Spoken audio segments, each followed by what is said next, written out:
Alright. Welcome to this little walk and talk series with myself and my partner. That's my partner in crime, that's Rambo.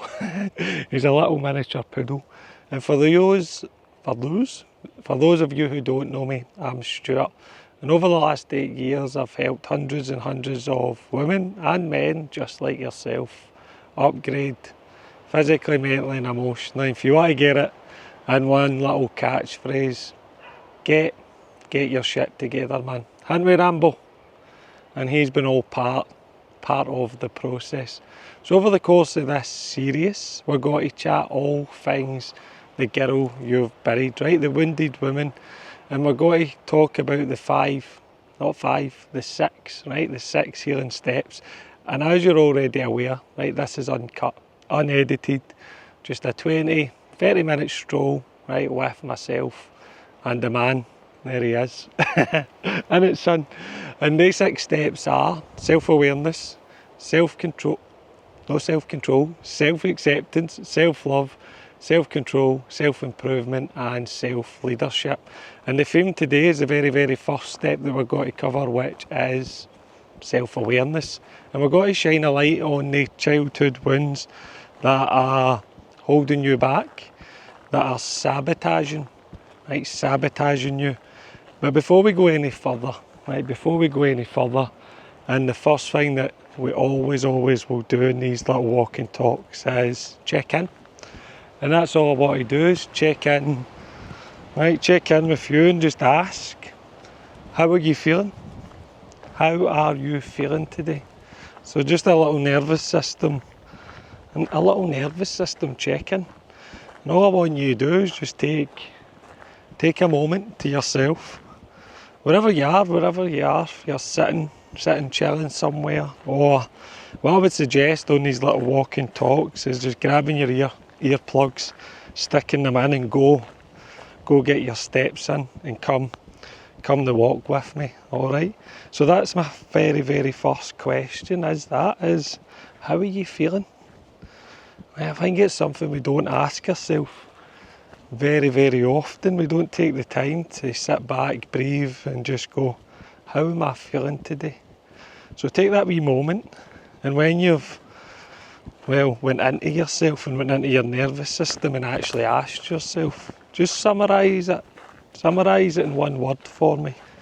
Right, that's all I need, one word. Is it good, tired, stressed, overwhelmed, joyful, whatever it is, whatever word it is, and let's stick it in the comments, in the chat box, and let's get a general feeling of how your energy is today in this little walk. And hopefully by the end of it, right, we can either flip it on its head and you're feeling motivated, inspired, and maybe even enhance, right, how you're feeling if you're already feeling fucking tremendous. So put it in the chat, in the comments, and let us know. So yeah, these are uncut, unedited, just a fucking walk with myself and the main man who is behind me. And the theme we're going to chat about today is self-awareness. And self-awareness is the very, very first step, right, on understanding what makes us think, feel and behave the way we do, especially when it comes to our wounds and the girl, right, the girl that we've buried. And that girl that you've buried has been she's been dictating the show all your life, man. She's been sabotaging you. And she's not been sabotaging you because she's bad or she's unworthy or she's no good enough. She's been sabotaging you because she's been wanting to feel seen. I don't know if you can see it. Let me see if I can zoom in. Let's see. Look, I don't know if you can see that, but he's doing a fucking job here, Rambo. Come on. We're in the middle of a fucking serious walk and talk. He thinks it's fucking a good idea to go and do a big absolute shit. Come on, you. Oh, Wilkes and Rambo pops pops up with the funnies. Come on! I need to... I'm just laughing. He never fails to surprise me, that boy. Don't you know? Never fails to surprise when he does. I'm actually getting embarrassed for him. I looked around to see where he was and he was just in the squat position, enjoying himself. He's still actually there. Let's get down and make sure he's alright. Let's get down. So as I said, these are fucking uncut, so they'll be wild, right? Anything goes. Anything goes, done it, son. You like that position? He's still there. He must have needed it. Look. Are you alright there? Are you alright there, Rambo? Is that you done your business? I actually need to pick that up. I need to see if I can find it. Where is it? Can't find it because it's that, look, the ground's actually fucking camouflaged. See you. Aye, let's go. So talking about the winds and the girl you've buried. Aye, we have to acknowledge and be aware that there is winds there driving the show and dictating our life unconsciously. And it's about educating ourselves and bringing it to the surface. And I always remember the day I fucking buried the boy. Right, he was sitting on my staircase way back when I was 15, 16, and my mother was going through a mental breakdown. And for any of you will know, a mental breakdown, if you've experienced one or you've been in the company of someone going through one, it's not an overnight thing. It's not just boom and they fucking explode. It's years and years of unpredictable behaviours that for me I didn't quite recognise. For my mum especially, when she did completely break down. My mum was diagnosed with bipolar. Right, she had manic episodes of really big highs, and she had massive lows, bouts of fucking depression, etc. And I always remember this day, she was going through this breakdown, splitting up with her partner, and I was just on the staircase fucking bawling my eyes out, man. I just didn't feel safe at all. And that was the day that I buried the boy. Not out of fucking choice, let me tell you. Out of survival. Right, out of survival. And that's when the protective armour shot up. And I take you way back in my journey when I was 8-year-old. I remember my mum saying to me into the kitchen, Stuart, you're not going to see your dad right again because he's too inconsistent. And when you're 8-year-old, I didn't quite understand that conversation. Right, you just go along with the adults. But the things I remember of my dad were inconsistency, waiting on the sofa for him to come and pick me and my big brother up. And he never ever did. Right, 9 times out of 10, he never fucking showed up, man. And I always remember that conversation, just thinking I was confused way back then. I was confused as fuck. Right, and after that day, do you know, I never fucking seen him again. Because he passed away when I was 19, 20. And I never really get that opportunity to build a relationship with him. He passed away with drinking, alcohol, drugs related issues, to be honest. And my early years, as I describe them, as you probably heard the fucking John Wayne Western, the good, the bad and the ugly.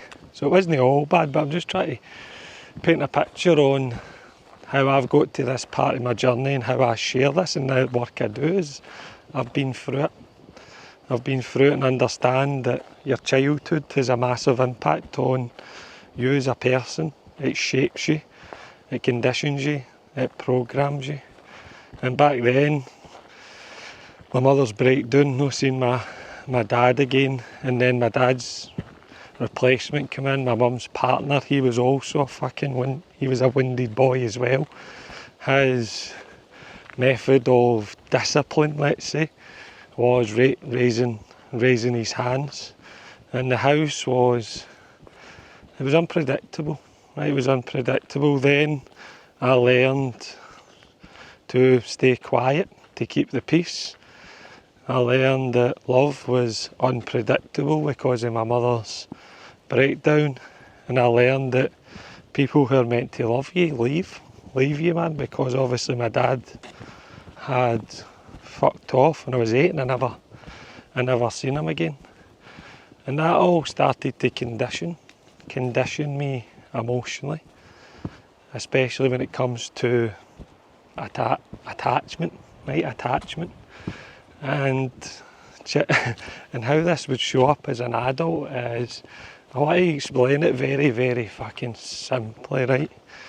I would crave love, intimacy, and as soon as it started to get close, I would sabotage it.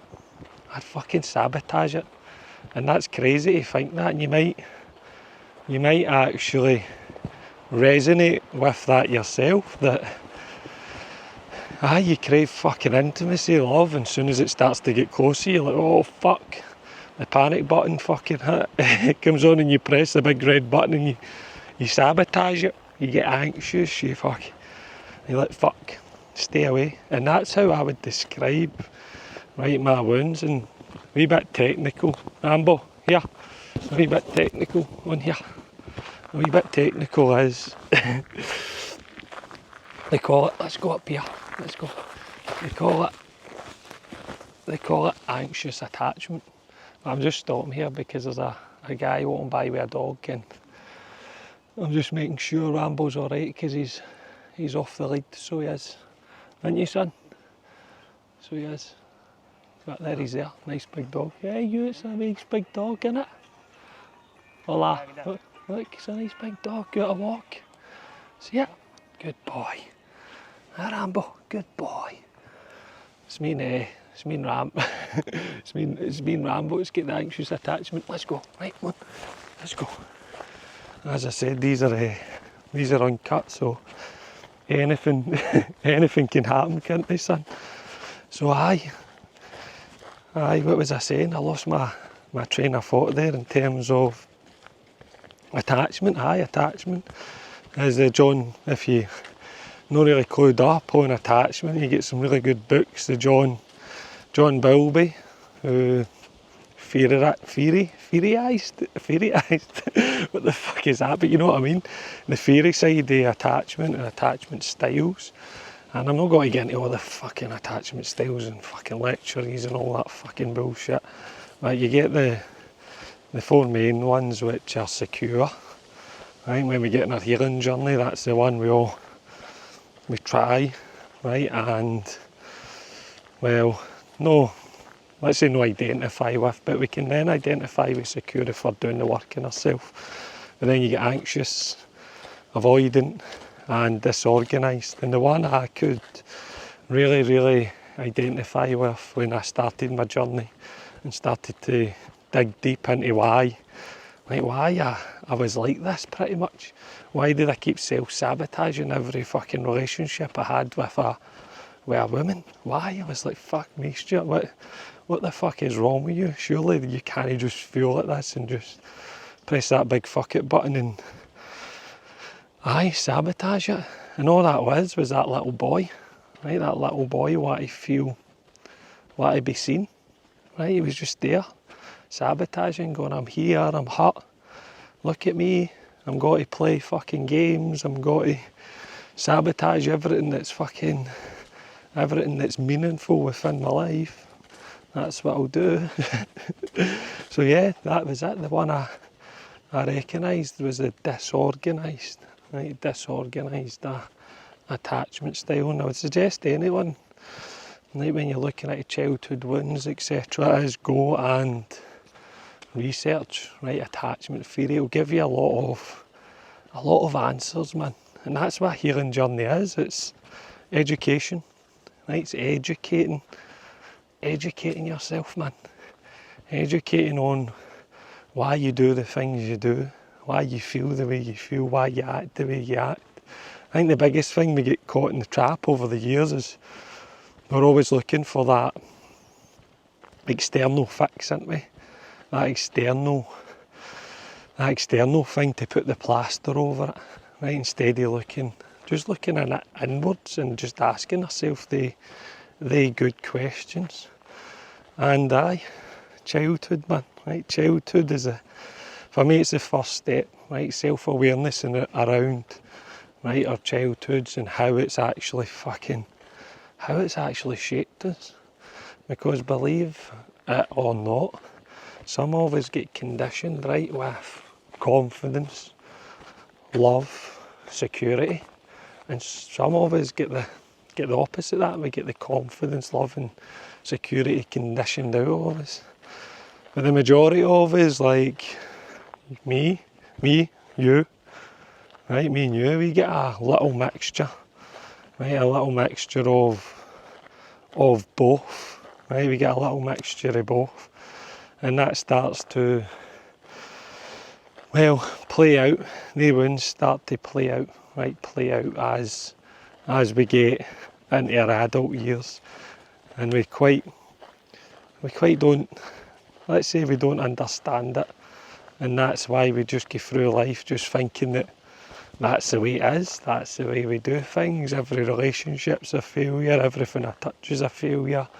I have all these feelings that I'm no good enough, or I'm ridden with guilt and shame, and I think that the biggest wound in it is shame.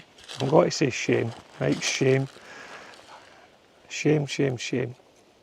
Right, 'cause I felt so shameful that I could never hold down a fucking relationship. I felt shameful that I was anxious, that I wasn't good enough for anyone. I wasn't good enough to be loved. I wasn't good enough to fucking love myself, man. And it was completely and utterly bollocks, to be honest. Completely and utterly bollocks, just because I was carrying these wounds for childhood that I was unaware of, that were driving the bus unconsciously. And that's what we're bringing, right? We're bringing to the surface. Let's go, son. We're walking back. Come on. There he comes, the wee man. He's just at the back of me. So he is. Do you know, it's so peaceful here. The scenery, yeah. Beautiful. This little wooded, I'm going to call it a little wooded trail forest. Right, it's just up the back of a little town in Spain called Algeciras. And it's beautiful. It's nice for a walk. It's shaded. It's quiet. There's no many people walking about, which is always a big fucking bonus, isn't it? Unlike the man there with his dog. But hey ho, that's the beauty of these. We're uncut, aren't we, son? We're uncut and we're living it as it goes. Because I think that's the thing in this day and age is we want real, don't we? We want authentic. So I've come to the realisation this is it. How more real and authentic can you get? We're just coming on a walk and talk and seeing what happens. Just getting out into nature. That's why I say just stick the earplugs in, man. Right, stick the earplugs in and get out your walk and past 20 to 30 minutes, however long these walks last. Right, my target is 20 to 30 minutes of uncut chat, man. So the question I want to ask you, right, to not wrap up, but to bring some awareness to the wound that you've been carrying, and not getting into all the fucking theory bollocks or all the therapy jargon. Is I'm just going to make it simple, man, right? Really, really, really simple. And I'm going to hold a mirror up and show you the wound that I'm going to show you the wound that you've been carrying all your life, that you've been trying to fill, right? You've been trying to fill with, let's say, things that are never ever got to heal you, but they're just got to keep making that wound deeper and deeper. And the question is, what is one thing you wish you heard more of as a child? And I'll repeat that question again. What is one thing you wish you heard more of as a child? And I just want you to take a minute and think of that question and let it, to be honest, let it digest, man, right? Let it fucking digest. Right, what's one thing you wish you heard more of as a child? And for me, after sharing a little bit about my story, my background, my wounds, mine was probably around that age, 15, 16, when my mum was going through that breakdown. She's splitting up with her partner. There was chaos in the house. Was probably, you're safe, son. You are safe. Right, that was it. You are safe.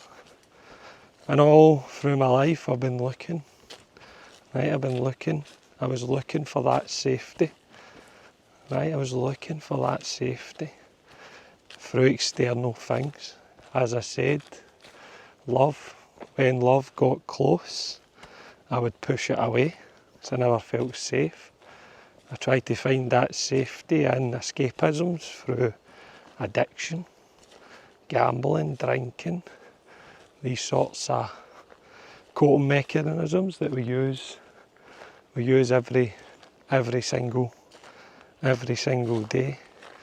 And that's what I want to ask you. What was it?